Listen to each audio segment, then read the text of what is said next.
A shocking incident in Peru has drawn national attention to the escalating violence in the country. On October 16, 2024, a sicario, a hitman, brazenly murdered Julio Pacheco Pimentel, a social communication teacher, right outside the Julio C. Tello School in Atevitarte, a district in Lima. The assassination took place in front of terrified students and staff, shaking the community and amplifying the ongoing debate about Peru's deteriorating security situation. The assailant, disguised as an official from the judiciary, gained access to the school by asking for Pacheco by name.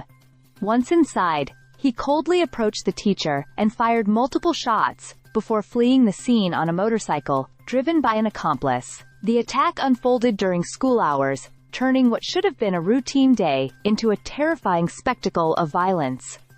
The sound of gunshots sent students and staff into a panic as they witnessed the horrifying event. This chilling murder occurred in a district already under a state of emergency, a status that had been imposed in September in response to rising criminal activity, including extortion and contract killings. Despite heightened police and military presence, the wave of violence in districts like Atevitarte continues unabated. With frequent reports of killings linked to organized crime, the assassination of Pacheco is not an isolated incident. Just hours after his murder, other deadly shootings occurred in neighboring districts, further underscoring the country's deepening security crisis. In Comas, another district under military protection, a bus driver was shot dead by a gunman on a motorcycle.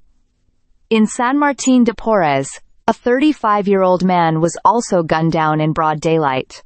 These brazen killings, often carried out by hitmen on motorcycles, have become increasingly common in Lima and other parts of Peru. The Peruvian government, led by President Dina Boluarte, has been criticized for its response to the violence. Despite deploying thousands of police officers and soldiers, there has been little reduction in the alarming homicide rates.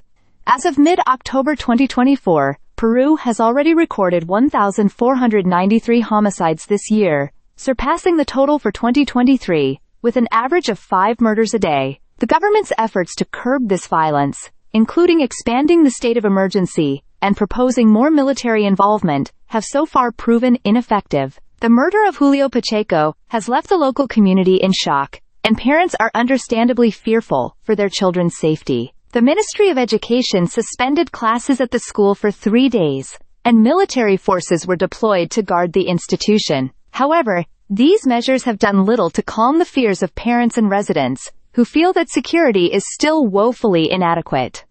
The tragic death of Pacheco and the subsequent wave of violence have brought into sharp focus the challenges Peru faces in controlling organized crime and ensuring public safety.